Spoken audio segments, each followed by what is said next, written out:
kids have like an hour left.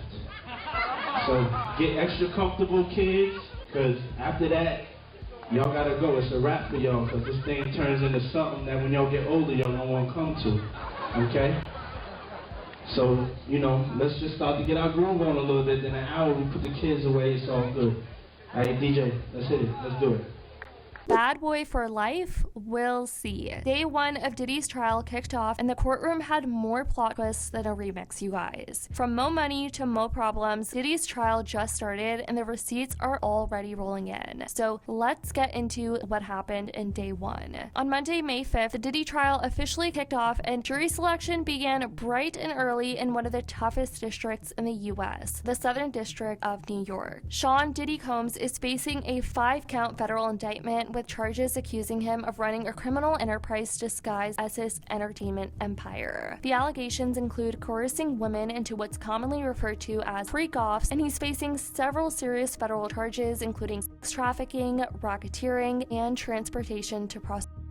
Recently, Diddy turned down a plea deal, meaning the case is heading to trial with opening statements set to begin next week. And if he is convicted, Diddy's looking at a minimum of 15 years in prison with the possibility of life behind bars. Unlike the Johnny Depp and Amber Heard circus, this trial won't be televised thanks to federal court rules, but don't worry, we'll still get updates and courtroom sketches like the one we saw this morning right here. Outside the Manhattan courthouse, where jury selection is now in full swing for the criminal case against Diddy, the media turnout is massive, with press crews lined up along the street. So far though, there's been no sign of Diddy's family, his fans, or even any protesters, of course. After spending 7 months in custody and facing several denied bail requests, we can definitely feel the tension. In Manhattan federal court, nearly 600 potential jurors were summoned to make sure this trial stays fair and impartial, which is going to be difficult. I mean, it seems like almost everyone on the face of this earth knows about the whole Diddy case now. As I mentioned, jury selection will run all week, focusing on picking individuals who can remain impartial despite all the media frenzy. And the thing is, the court is confronted with a nearly impossible challenge here. Selecting an unbiased jury for a case that has been in the headlines for nearly a year, you guys. Grainy surveillance footage from CNN, there's no denying that this is going to be a hefty process. One way or another, many people around the world have come across the footage of the Cassie video, where the footage allegedly shows Diddy grabbing her by the neck, throwing her to the ground, and kicking her multiple times. He then picks up her belongings, throws an object in her direction, and walks away. Let's talk about what Diddy was wearing. Combs, 55, ditched his drab jail duds for a blue sweater over a white button-down shirt as he sat at the defense table observing the jury selection process. And quote, "I'm sorry, Your Honor, I'm a little nervous today," the embattled hip-hop icon told Judge Aaron Subramanian, asking for a 2-minute bathroom break after roughly 90 minutes of juror questioning in the hotly anticipated case. USA Today recorded everything that took place in day one, so let's get into it, you guys. Judge Aaron Subramanian made it clear that there should be no characterization of public perception regarding Mr. Combs while the hotel video is shown to the jury. The court expects to present the original surveillance footage, not the edited version aired by CNN, after ruling that the video's relevance outweighs any potential prejudice raised by Diddy's defense team. End quote, "We're not going to be able to have a jury that hasn't seen any of this footage," the judge said on Monday. While US Weekly can confirm that nearly a dozen potential jurors mentioned seeing that hotel video, not one of them said this skewed their perception of Diddy and the case at large. End quote, "The video was disturbing," one juror said, "and it was unsettling to watch, but I don't know the full story." Even more said they read headlines on social media, but few knew substantial details. End quote, "The only answer is the truth not told," the judge repeatedly told jurors. Otherwise, it's all right answers. The docuseries The Fall of Diddy, released in January, also came up multiple times during jury questioning after one potential juror said she works at HBO. While the series originally aired on Investigation Discovery, it is now available to stream via HBO's Max service. HBO has a very negative documentary about Mr. Combs in this case, the defense argued. Judge Subramanian said he had no knowledge of the series. The prosecution pushed back, noting that, end quote, "HBO has a huge amount of content and arguing that affiliation with the network alone shouldn't disqualify a juror. Judge Subramanian made it clear he's eager to get the case moving. Court didn't break until 5:27 p.m., and if jury selection wraps by Wednesday, opening arguments will begin Monday, May 12. Jurors were given a list of people and places related to the defendant in some way, including Hollywood and music industry celebrities such as Michael B. Jordan, Kid Cudi, Michelle Williams, Mike Myers, and others. The first day of jury selection in Combs' trial wrapped for the day. Subramanian deemed 19 qualified to serve, including 2 who said they were fans of 1990s hip-hop, and the rest were dismissed. More will be questioned on May 6, and jury selection is expected to finish by the end of the week. The group of jurors who weren't struck ranged in age from 30 to 75. Most were college-educated, with careers spanning scientists, behavioral health associates, professional movers, and grocery store deli clerks. During the group question portion, prospective jurors filled in details on their ages, occupations, and interests. One woman, a 30-year-old manager at a sports facility, shared her love for watching New Girl and Gilmore Girls, while another woman, a 42-year-old dietary aide at a nursing home, expressed how she'd rather read Harry Potter than the news. Today I was in the courtroom a few rows behind Sean Combs for day 2 of jury selection. Here's what I noticed.